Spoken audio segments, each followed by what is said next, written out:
வணக்கம். வெள்ளை சோள அவல் உப்மா எப்படி செய்வது என்பதை இந்த பதிவில் பார்ப்போம். வெள்ளை சோளம் சிறுதானிய வகையை சார்ந்தது.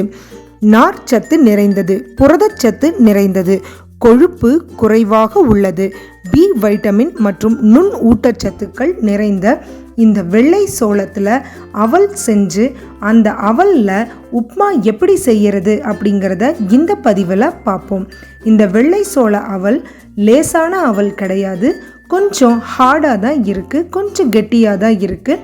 இது ஒரு கெட்டியான அவல் வகையை சார்ந்தது. அதனால் 2-3 தடவை தண்ணியில் அலாசி அந்த தண்ணியோடையே அப்படியே ட்ரெயின் பண்ணி வச்சுருங்க, வடிகட்டி வச்சுருங்க. தண்ணியை பிழிய வேண்டாம். இப்போது அதை தாளிக்க தொடங்குவோம். ஒரு வடச்சட்டியில் 1 குழிக்கரண்டி தேங்காய் எண்ணெயை எடுத்திருக்கேன். தேங்காய் எண்ணெய் இந்த அவல் உப்மாவுக்கு ஒரு நல்ல வாசத்தை கொடுக்கும்.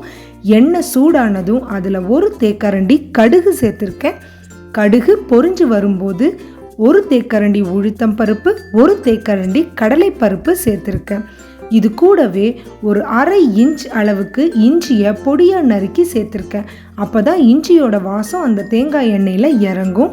இப்போ 1 பெரிய வெங்காயத்தை பொடியாக நறுக்கி இது கூட சேர்த்துருக்கேன். 1 கொத்து கறிவேப்பிலையை இப்போ இது கூட சேர்த்துறோம். கறிவேப்பிலை நல்ல வாசத்தையும் சுவையையும் இந்த உப்மாவுக்கு கொடுக்கும். இப்போ அது கூடவே தேவையான அளவு உப்பு, அப்புறம் உங்கள் காரத்துக்கு ஏற்ப பச்சை மிளகாய் சேர்த்துக்கங்க. பச்சை மிளகாய் இன்னும் கொஞ்சம் காரம் தேவைப்படுறவங்க கூட போட்டுக்கலாம். இப்போ உங்கள் விருப்பத்திற்கேற்ப காய்கறிகளை சேர்த்துக்கலாம். இது கூடவே நீங்கள் முந்திரி பருப்பு, நிலக்கடலை இது எல்லாத்தையும் கூட சேர்த்துக்கலாம். இந்த உப்மாக்கு நான் உருளைக்கிழங்கு, பீன்ஸ் மற்றும் கேரட்டை பொடியாக நறுக்கி சேர்த்துக்கிறேன். இதுக்கு பட்டாணி, பீட்ரூட், முட்டைக்கோஸ் கூட சேர்த்துக்கலாம். லேசாக தண்ணியை தெளித்து ஒரு மூடியை போட்டு மூடி வச்சுருங்க. காய்கறிக்கு தேவையான உப்பை இப்போ சேர்த்துருக்கிறேன். இந்த அளவான உப்பு சேர்த்து லேசாக தண்ணியை தெளித்து மட்டும் மூடி வச்சுருங்க. போதும். அந்த காய்கறியில் இருக்கக்கூடிய தண்ணியிலேயே இது அழகாக வெந்து வந்துடும். இப்போ காய்கறிகள் நல்லா வெந்து வந்துருச்சு. இப்போது இந்த அவல் வடிகட்டி வச்சுருக்கோம் இல்லைங்களா, அதை சேர்த்துக்கிறோம்.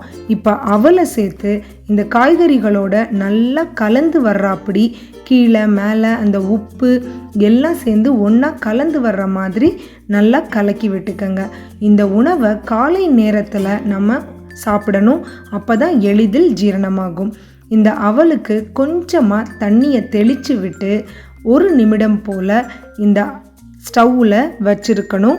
மூடி வச்சு வேக வைக்கணும். அப்போ தான் இந்த அவல் நல்ல மென்மையாக வெந்து வரும். இல்லாட்டி கொஞ்சம் கடுகடுன்னு இருக்கிறது மாதிரி இருக்குங்க. அதனால் இதுக்கு லேசாக தண்ணியை தெளித்து மூடி வச்சுருங்க. இப்போ மூடி வச்சதை திறந்து பார்க்குறப்ப நல்லா இந்த அவல் வெந்து வந்திருக்கு பாருங்கள். அடியில் எங்கேயும் பிடிக்கல. மிதமான தீயில் வையுங்க. இப்போது இதுக்கு கூடுதல் சுவையை சேர்க்கறதுக்காக நான் துருவின தேங்காய் சேர்த்துறேன். இப்போது உங்களுக்கு தேவைன்னா இந்த புளிப்பு சுவை பிடிக்கும்னா இதுலேயே ஒரு 1/2 எலுமிச்சம்பழத்தை கூட பிடிஞ்சு விடலாம். இந்த உருளைக்கிழங்கு, கேரட், பீன்ஸ் கலவையோட உப்பு, துருவின தேங்காய் எல்லாம் சேர்த்தி இந்த சோள அவல் உப்மாவுக்கு கூடுதல் சுவையை தர்றதுக்காக கொத்தமல்லி இலைகளை சேர்த்துறோம். இப்போ கொத்தமல்லி இலைகளும் சேர்த்தாச்சு. நல்லா கலந்து விட்டுக்கங்க. இந்த காய்கறிகளோடு சேர்த்து இந்த சோள உப்மாவை சாப்பிடும்போது அவ்வளவு ருசியாக இருக்குங்க. ருசி மட்டும் இல்லை, உடம்புக்கும் ரொம்ப நல்லது. ரொம்ப நேரம் பசியை தாங்கும். சர்க்கரை நோயாளிகளுக்கு மிகவும் சிறந்தது. முயற்சித்து பாருங்கள். பிடிச்சிருந்தா எங்கள் சேனலுக்கு சப்ஸ்கிரைப் பண்ணுங்கள். நன்றி.